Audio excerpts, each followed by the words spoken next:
Assalamualaikum warahmatullahi wabarakatuh. Salam sejahtera untuk kita semua. Saya Eman Sukmana, NDH 15, peserta Latsar CPNS Angkatan 15, Puslatbang KDOD LAN tahun 2020.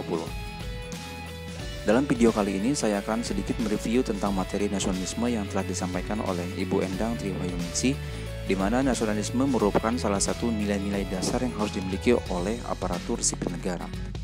Jika kita perhatikan bahwa ada beberapa nilai-nilai nasionalisme yang dapat kita petik dari presiden yang telah memimpin Indonesia. Misalkan saya ambil contoh Presiden Joko Widodo.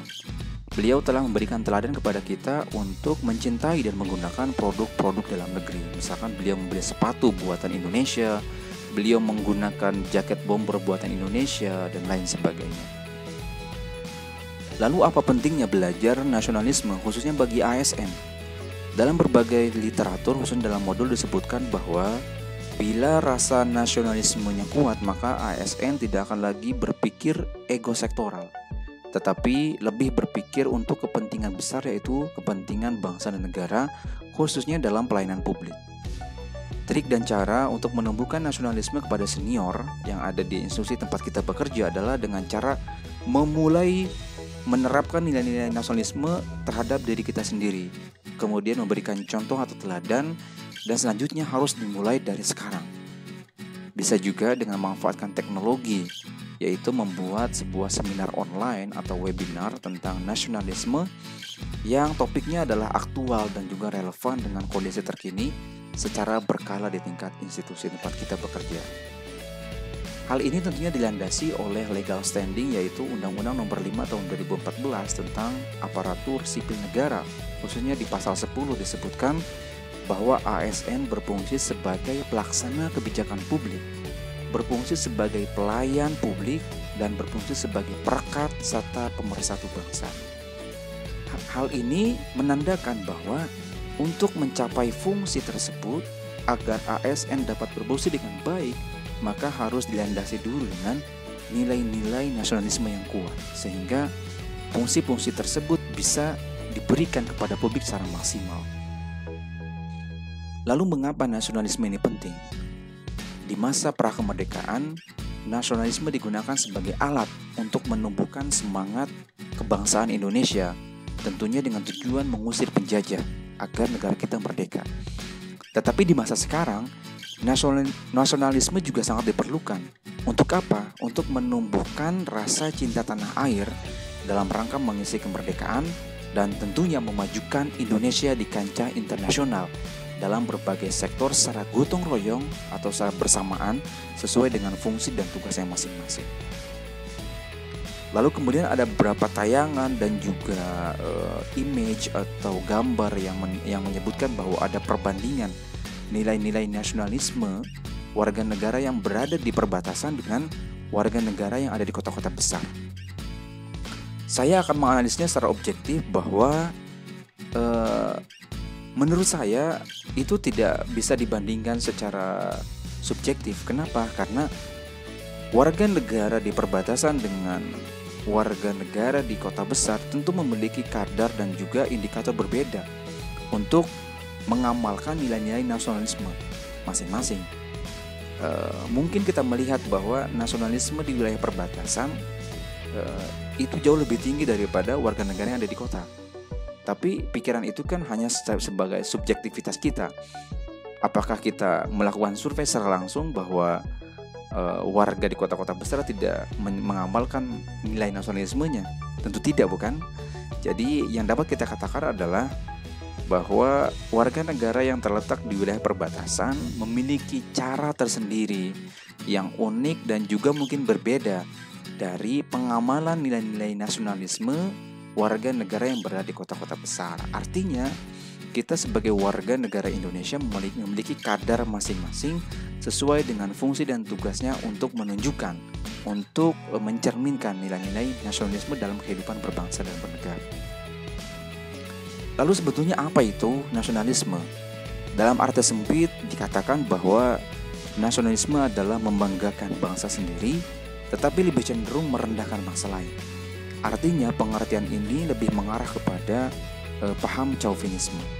Sedangkan dalam arti luas, Nasionalisme berarti membanggakan atau menghargai bangsa sendiri karena memiliki ciri khas yang berbeda dengan negara lain, tetapi tetap menghargai bangsa lain atau negara lain. Artinya kita bangga dengan produk lokal, kita bangga dengan ciri khas lokal dari mulai budaya, bahasa, kemudian suku bangsa dan lain sebagainya, tetapi kita juga tidak merendahkan bangsa lain. Kemudian apa itu nasionalisme Pancasila? Artinya adalah rasa cinta tanah air yang ditumbuhkan dan dikembangkan berdasarkan pengamalan dari butir-butir Pancasila. Implementasi nilai-nilai Pancasila dalam tugas kedinasan ASN tentu menjadi poin penting agar ASN bisa menjalankan fungsinya seperti Undang-Undang Nomor 5 Tahun 2014 tadi. Ya, misalkan dari sila pertama ketuhanan yang Maha Esa, selalu mengajak kepada rekan kerja atau bahkan publik untuk berdoa setiap memulai maupun mengakhiri suatu pekerjaan.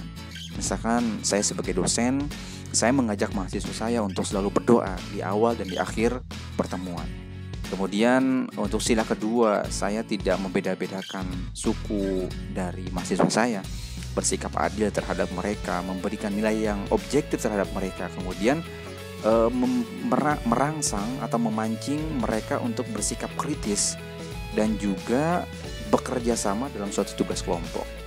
Selain itu, kita juga memberikan penilaian yang objektif tidak hanya dalam penilaian ujian tengah semester maupun ujian akhir, tapi juga penilaian secara attitude. Lalu kemudian ada konflik-konflik yang terjadi yang melibatkan antara Indonesia dengan negara lain. Kita dapat merespon fenomena ini adalah karena ini berkaitan dengan klaim sepihak dari negara tertentu. Misalkan konflik Natuna, ada klaim sepihak dari negara tetangga atau mungkin negara di Asia. Kemudian konflik dengan negara tetangga, ada klaim terhadap lambang-lambang atau bahkan ciri khas negara kita yang diambil oleh negara tetangga. Artinya, respon kita harus menunjukkan bahwa ini adalah ciri khas kami sebagai bangsa Indonesia, sehingga kita harus pertahankan, dan agar tidak mengulangi kejadian yang sama, maka semua yang kita miliki, ciri khas yang kita miliki segera dipatenkan supaya tidak diambil oleh negara lain atau diklaim bahkan dipatenkan oleh negara lain. Kenapa bangga menjadi warga Indonesia? Ini berkaitan dengan slide sebelumnya, bahwa untuk menghindari adanya konflik dengan negara tetangga maupun negara lain, jadi kita harus selain bangga terhadap ciri khas negara kita juga harus mempunyai dokumen legal formal yang bisa dibuktikan bahwa ciri khas ini adalah benar-benar yang diangkat dari nilai budaya sosial kita, yang diangkat dari nilai-nilai kemanusiaan Indonesia gitu. Sehingga kenapa kita bangga menjadi warga Indonesia? Saya punya batik misalkan, maka batik itu sudah dipatenkan motif-motifnya dan sebagainya supaya tidak diklaim oleh negara lain.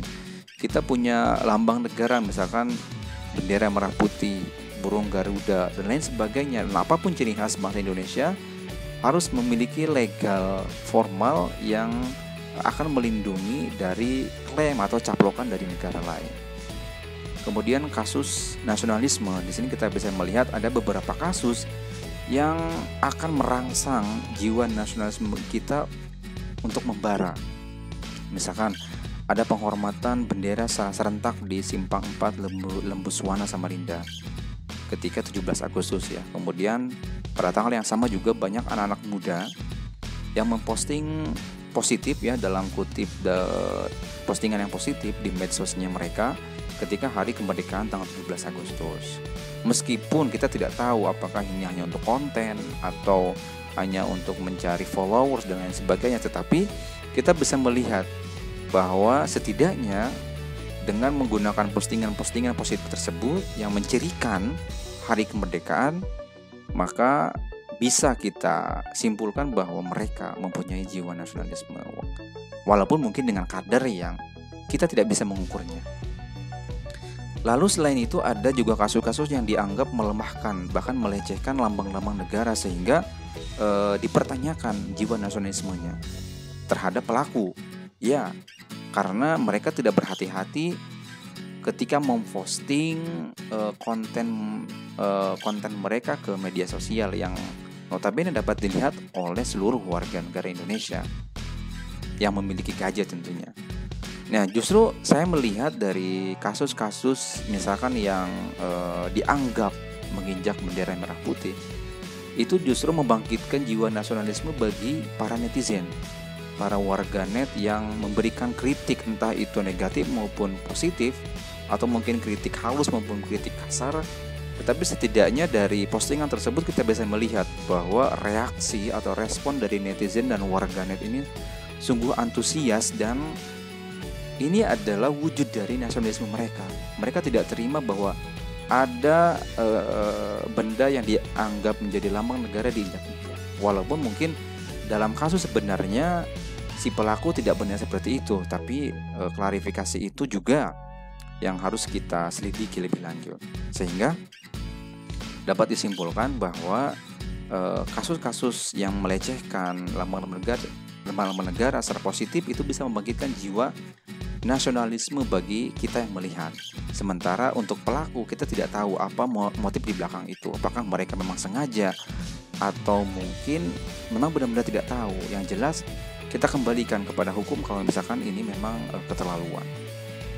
Kemudian ada kebangsaan. Kebangsaan yang ada dua, ada rasa dan wawasan kebangsaan.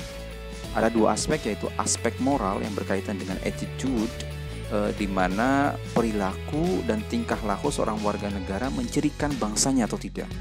Kemudian secara intelektual ini berkaitan dengan knowledge dan juga skill, di mana seorang warga negara memiliki pengetahuan yang cukup terhadap bangsanya, memiliki kemampuan yang cukup untuk memaksimalkan potensi yang ada di dalam wilayah negara dan juga bangsanya.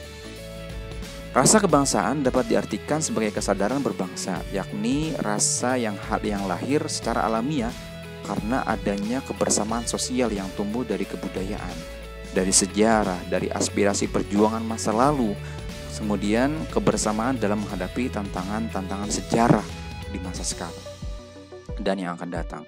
Sedangkan wawasan kebangsaan didefinisikan sebagai cara pandang bangsa Indonesia terhadap persatuan dan kesatuan sebagai satu bangsa yang didasarkan pada Pancasila dan Undang-Undang Dasar 1945.